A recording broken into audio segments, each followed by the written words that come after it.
On April the 15th, 1912, in the middle of the Atlantic Ocean, a British liner, the RMS Titanic, was sinking. In the early hours of the previous night, she had struck an iceberg. She was running out of time, and on the deck, half of over 2,000 passengers and crew were fighting for their lives. In the scramble for survival, 8 men played on while the ship was descending down the water. These men were the musicians who were going down to their deaths. They didn't attempt to save themselves, and instead they played on until the end. These are the stories of the musicians of the Titanic.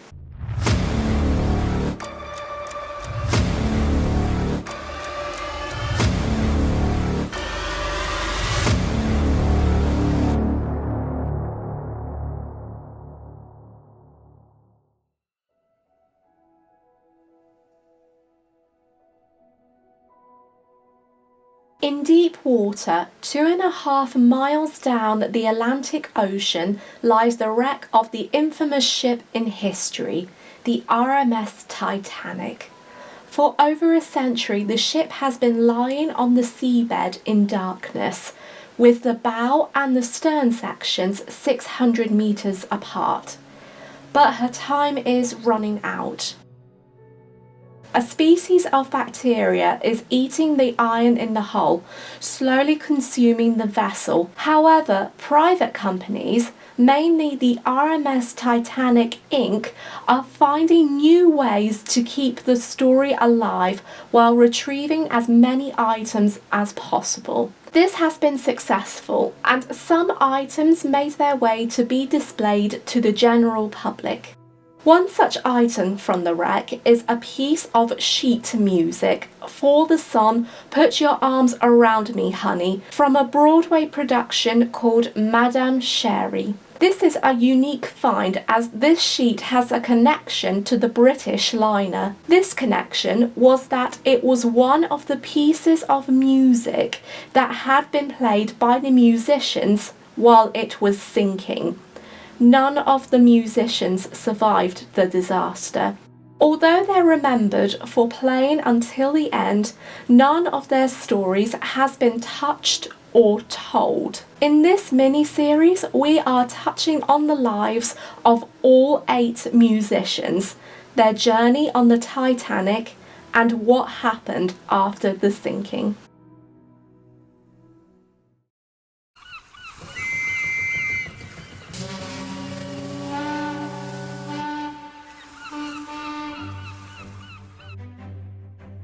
Our story begins at the beginning of the Titanic's voyage, where, on berth 44, the Titanic's whistle blew, and as she left her moorings at Southampton docks, the Titanic left with a large crowd cheering and waving goodbye on the pier.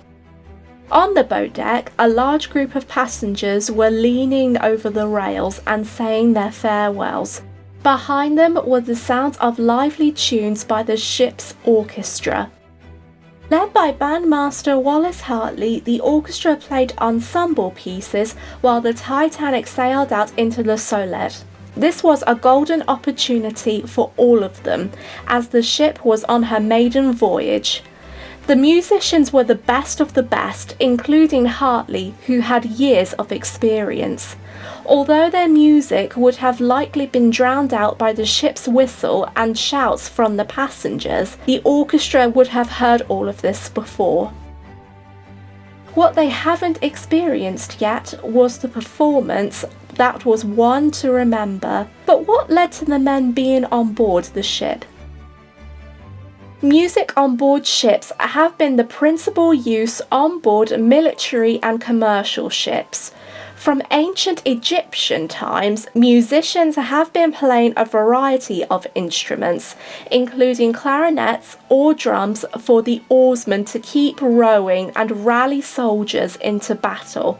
When the early 19th century approached, British merchant and navy ships had included ship bands, extending the number of musicians on board and allowing to release ads from agencies promoting more bands to join voyages for sailors and passengers, especially during sea and weather conditions where voyages take longer for vessels to arrive at their destinations. In February 1875, under the suggestion of the Admiralty Lords, the British government announced that ships with bands would receive pay between £14 to £20 per year, depending on the number of men. At the end of that century, the payment for a bandsman's pay dropped to 1 shilling 4 pennies per day. In 1893, an organisation called the Amalgamated Musicians' Union had been founded in Dundee, Scotland. Carrying on into the next decade, the agency became the sole firm of all major shipping lines. This firm was named C.W. and F.N. Black, based in Liverpool, where their building is a short walking distance between the Cunard and White Star Line's head offices. The firm was run by two brothers who had experience with musical abilities and instruments. They and their sister had learnt music when they were children, and when they were adults, the oldest brother, Charles, gained a HPD in music before joining the Halle and Liverpool Philharmonic orchestras. The youngest, Frederick Black, joined Charles while he was running the company, then the name F.N. Black & Co. When the brothers joined the business, they became the sole agents of the shipping lanes and provided musicians on many British liners, mainly Cunard and White Star Line liners. Being a musician with the firm was a big deal, but if a musician wanted to join the agency, they have to have real talent and experience. C.W. and F.M. Black held a monopoly over providing band members to British shipping lines, and signing them with their firm was like a piece on the chessboard. With many applying to work under their agency, the Black brothers had to make difficult decisions on which musicians to recruit and sign a contract with. There's no existing evidence to suggest if the agency held auditions or interviews, but the successful applicants were faced with long hours and little autonomy. The musicians were expected to deliver musical entertainment that satisfied the wealthy first-class standards. They were on call for every conceivable event and were required to know a list of songs that passengers could request on demand. An example of this comes from an account written in 1911. When the Constant Spring Hotel in Jamaica hired 5 professional musicians through their connection with the Black brothers for their winter season, lasting from December 1910 through April 1911. The hotel was hosting various events, including balls and concerts for their guests and other patrons. Because of this, the musicians were expected to work long, unpredictable hours depending on the events scheduled for a particular day. The only definitive time was 11 p.m. when the hotel would end a late event.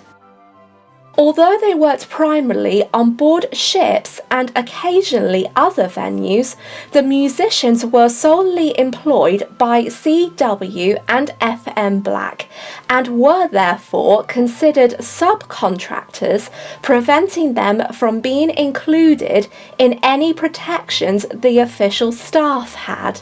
Due to this, musicians were victims of deplorable working conditions and low pay.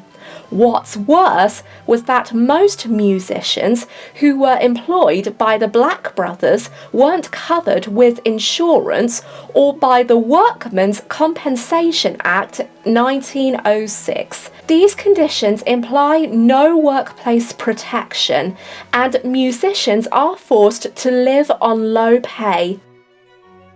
The Amalgamated Musicians Union wasn't happy about how the blacks were treating their employees, but the mistreatment had continued. By 1912, the blacks had changed multiple contracts, and on board ships, musicians were being downgraded in occupation and pay.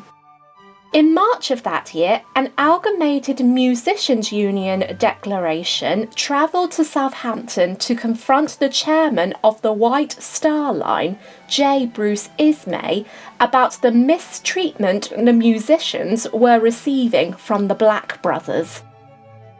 While we admit that anyone who finds the musicians and the music for someone else is entitled to some recompense, we cannot for one moment agree that Mrs. Black or anyone else is entitled to anything like 50% of the fee allowed them for each bandsman. The bandsmen should sign the ship's articles, be paid their wages direct by the company and not through any agent, and sign off at the termination of any engagement.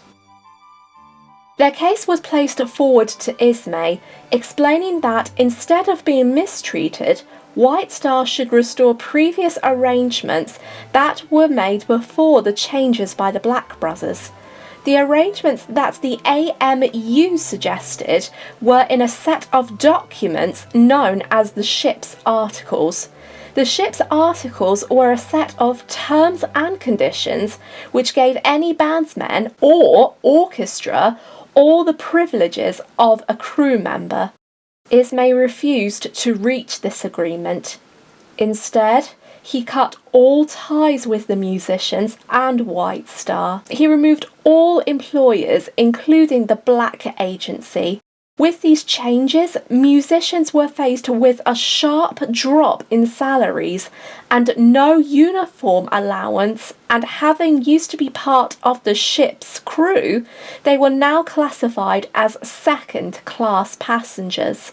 In response, Ismay replied, "It's nothing to do with me. If you have problems with the wages, go and talk to the agency. We don't set the pay thresholds." But even if the complaints passed on to the brothers, they likely wouldn't have listened. Despite the changes, the Black Brothers carefully monitored shipping companies, hoping for a chance to wait for dates. That chance came when bookings opened for a brand new liner that was about to embark on her maiden voyage. Upon the dawning of a new decade 12 years ago, the world had introduced itself in a new direction. With the introduction of machinery and the ability to travel, the Industrial Revolution expanded global economic and international trade. However, in 1897, the competition for ocean travel plunged into crisis. A pair of new steamliners from two German shipping companies began to sail on the North Atlantic waves. These new liners, backed by the German Kaiser, were the biggest, fastest, and most luxurious than the British liners. Because of the increasing competition, many British shipping companies went into liquidation. To solve this issue, representatives jumped at the opportunity of buying companies, and in 1902, White Star was purchased by the owner of the International Mercantile Marine Company, J.P. Morgan. However, the competition for the company became intense when its rival, the Cunard Line, built their two liners, the Lusitania and the Mauretania. In response, they began making plans for a new set of liners. In 1904, the Harland and Wolff shipping yard began the construction of the Thompson dry dock for White Star. In 1909, a keel had been laid on the dock, and this keel would become the Titanic. It took 2 years to complete the second Olympic-class liner. By her launch in 1911, the Titanic captured the attention of people and businesses. This would include the Black brothers, who would take their chances and employing their bandsmen for the maiden voyage. In April 1912, the Titanic had her sea trials in Belfast before travelling to Southampton, where she laid in berth 44, ready for her maiden voyage to New York. While the Titanic was preparing for her journey, the Black brothers were on the hunt for successful applicants for the quintet and trio. Experienced, versatile, smart, and charming passengers, the brothers wanted to find musicians who would give first and second class passengers the best orchestra. They searched for their band leader, who had fit the bill, and 2 additional men. The men who were found by the Black brothers were on their way back to Liverpool on the Cunard liner, the Mauretania. On the Mauretania, 3 men were on duty playing for first and second class passengers. Their names were Wallace Hartley, William Theodore Brayley, and Roger Brico. They were all experienced musicians and having performed in various orchestras and, with the Black brothers, had contracts at hotels, cafes and liners in England and Europe. Brico and Brayley had become acquainted during their journey on the Carpathia, while the pair met Hartley on the Mauretania. The trio were apprehensive as they didn't want to leave their families, especially Hartley and Brayley. Both men were planning to marry their future spouses, but the Black brothers desperately wanted the trio to return to Liverpool and transfer them from the Mauretania to the Titanic. So they gave in. It took the Mauretania 11 days to reach Liverpool, but before the Cunard liner would reach her destination, Hartley discussed with celloist Elwood Moody. In a conversation, Moody asked Hartley, "If you were on a sinking ship, what would you do?" In response, Hartley said, "I don't think I could do better than play 'O God, our help in ages past' or 'Nearer my God to thee.'" It's not known if the trio travelled to Southampton together or not, but one can imagine that in less than a week they would meet their fate and go on to play until the end. Next time, we will be continuing the stories of the musicians during the maiden voyage, from boarding the Titanic to the night the ship struck an iceberg in the North Atlantic.